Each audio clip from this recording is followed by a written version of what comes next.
Hello, everybody. Welcome to the Buckeye Weekly Podcast. I'm Tony Gerdeman here, as always, with Tom Moore. Tom, how's it going? Tony, I'm great, other than the fact that I just voluntarily exposed myself to multiple hours of Iowa offense, and not just Iowa offense, Tony, substantial Iowa backup quarterback offense. It feels like they've taken some steps forward, and then you get the starting quarterback out, and it's like, this looks like the Iowa offense I remember. It's very much like a diet soda that tastes just like regular soda. So it's like Iowa's offense is, I don't know. I like Diet Dr. Pepper, so I'm not going to disparage Diet Dr. Pepper, but it's, you know, you may not even notice, honestly, if we're being totally honest, that there's a backup quarterback in the game. But we are here to discuss the things that we learned rewatching Indiana's emphatic 20-15 win over the Iowa Hawkeyes back on September 27th at Kinnick Stadium in Iowa City.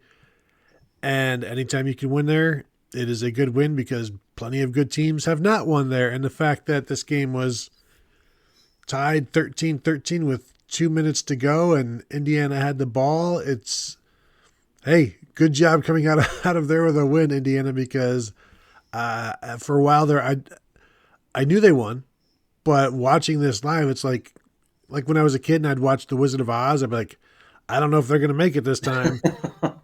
I wasn't sure how Indiana was going to make it out of this one. Yeah, it was 20 to, I think you said Iowa, or that Indiana had the ball. Iowa had the ball. It was Yes, Indiana. sorry. Indiana had the ball. It's 13-13, and Fernando Mendoza threw one of his patented late game, potentially back-breaking interceptions that then Indiana comes back from, and then it just becomes, well, this just sets up a Heisman moment. It's like, well, okay, that's one way you could get there, I guess.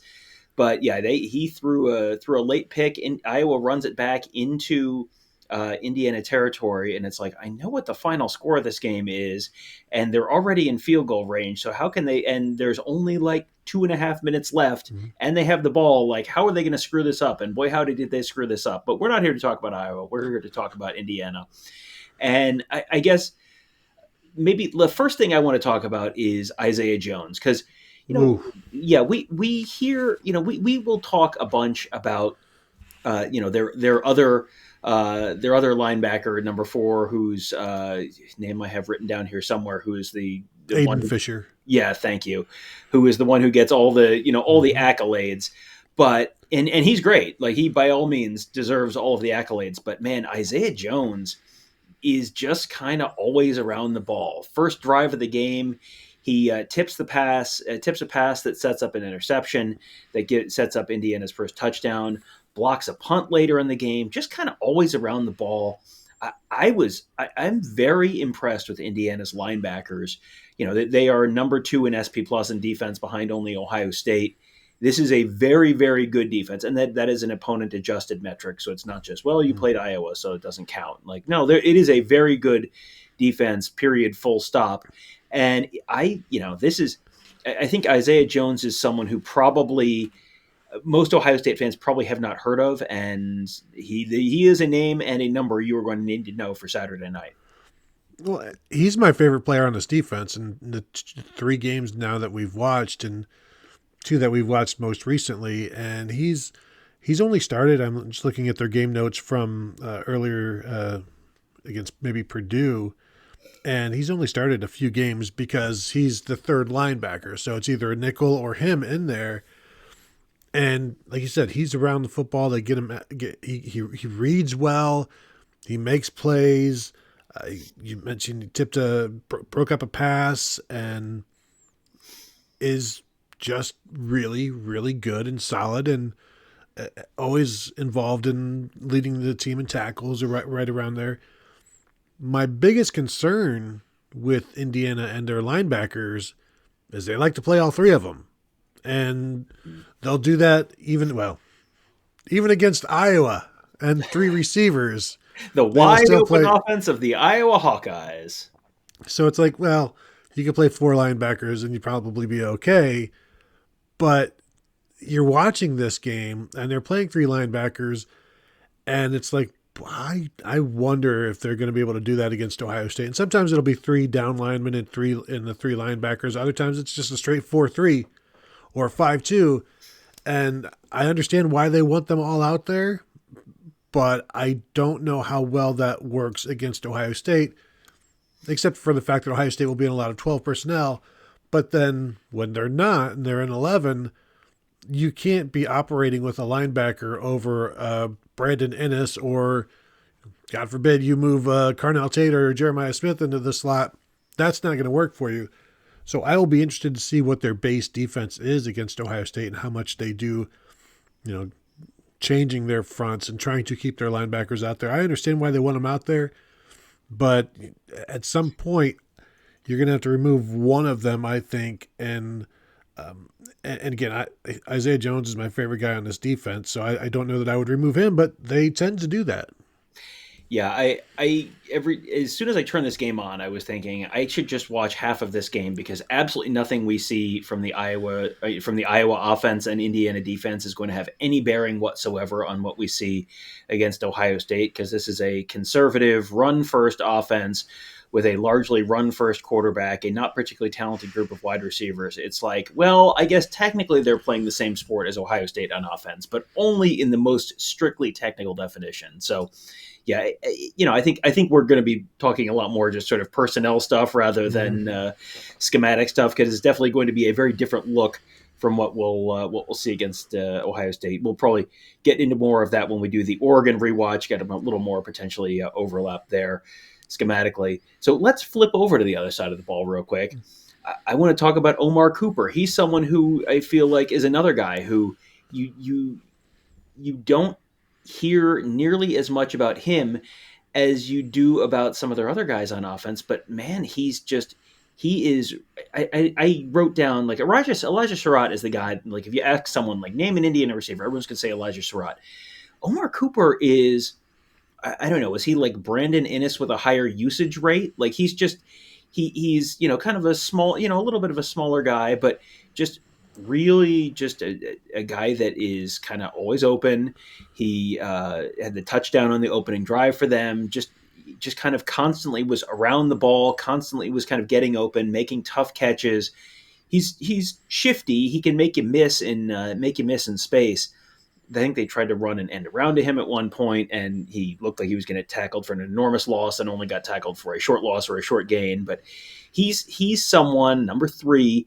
I think that's a receiver that is another name that Ohio State fans probably have not heard about a ton about this season. But that's going to be a really interesting matchup. Who is he? Is that a Lorenzo Styles problem? Is he a one of the outside corners for Ohio State? Where do they try and line him up? Because we have really not seen anyone be able to throw consistently against Ohio State's corners. Indiana is going to, it is a run first offense, but they are going to throw the ball. It's going to be great conditions to throw the ball. So I'm interested to see what what those wide receivers look like against Ohio State's corners. Yeah, I imagine he'll be matched up, as you said, against Lorenzo Styles. At times there'll be some motion, and maybe it'll be Caleb Downs over him. They'll throw quick screens to him. We've seen him catch the ball in the back of the end zone before in a game, as everybody probably remembers most famously getting it towed down against Penn State. But you mentioned Elijah Surratt, number 13. To me, he missed 3 games later in the season, but he wins this game basically with a slant catch, breaks a tackle, and goes about 50 yards. He's like a power forward. He's a 6'3", 213, I think, and Omar Cooper is like 6 foot 201 or something like that. But Surratt, really, really good on the back shoulder. It's almost like, oh wow, another back shoulder. Can you do something else? And then of course they will. So I like those 2 guys, and then those are the 2 guys that are going to play the most, and that you're going to have to worry about. The thing that concerns me as I'm watching this Indiana offense against Iowa's defense, the blitzes were very effective against Fernando Mendoza, whether it was up the middle or like an outside nickel blitz type of thing, where there probably should have been more turnovers caused than there were. There were opportunities to come flying by him and knock the ball out. That didn't happen. There was an interception late, as you mentioned, via a linebacker blitz, and that could have been the game right there. So I do think over the course of the game, it was a little interesting, and we know Iowa's defense is a pain. So this is not any shade at Fernando Mendoza. I think it was for Buckeye fans.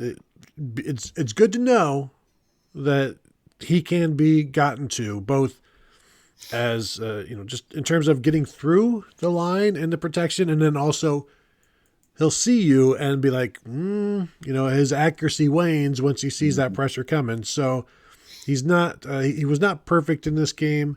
I can bring up his numbers here real quick, he was 13 of 23 for 233 yards with 2 touchdowns, 1 interception, the long of 49, which I believe was the Surratt touchdown catch to basically seal the game.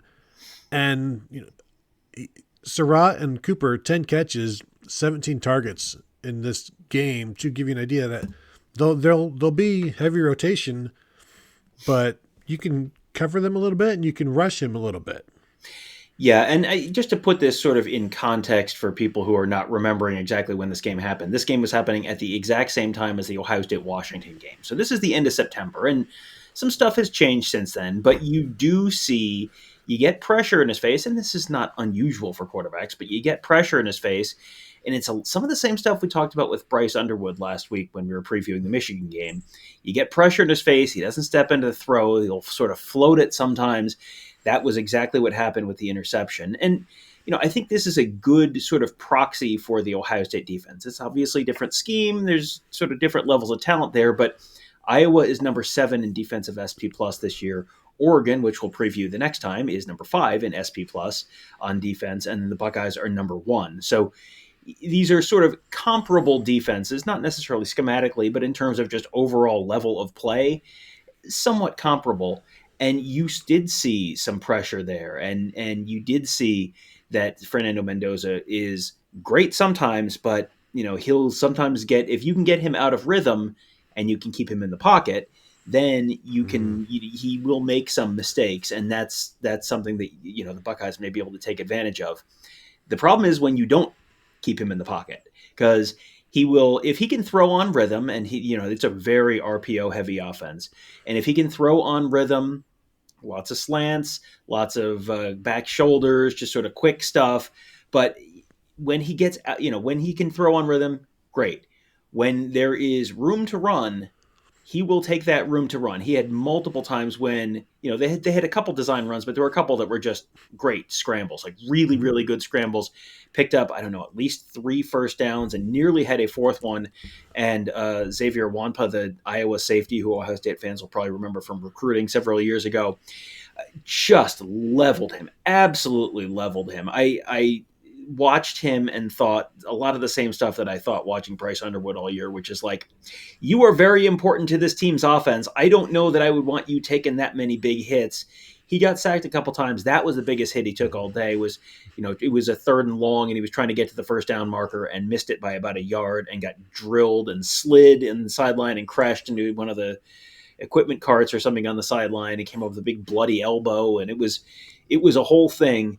But he is really dangerous. He is very dynamic in the run game, but he's not perfect. He's not, we just saw Julian Sayin throw an interception against Michigan last week, and you can get Fernando Mendoza to throw an interception as well. And if you can, I think some of this may be, can you reroute Indiana's wide receivers? Is Ohio State going to try and press them and try and reroute those guys and get them off rhythm? And, can you sort of change the picture on him with, he thinks he's got a window and there's not a window where he thinks there is. I'm sure Matt Patricia is trying to draw up all sorts of stuff to create some issues for Mendoza. And he'll pull the ball on the read option and go and go and go. So 6 carries for 38 yards in this game. While we're talking about the running game, they have a 2-headed attack in Roman Hemby and Keelan Black. And really, the long carry of the day was 16 yards by Hemby. He was 15 of 86, and Black was 11 for 38.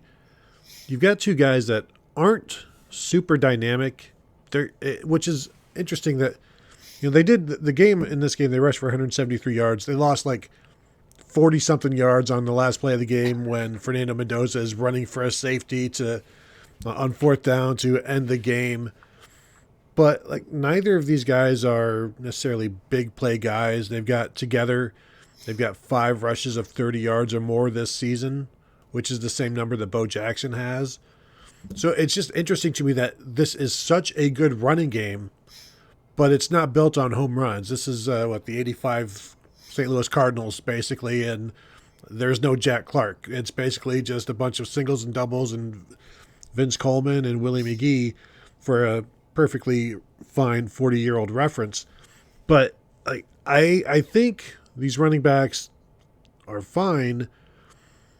I don't know where they scare you other than the fact that, well, it's effective against most everybody else. As a fan of the 1985 Mets team that won 98 games and did not make the postseason as a result of those 85 Cardinals, I will tell you too soon, Tony. Way, way, way too soon.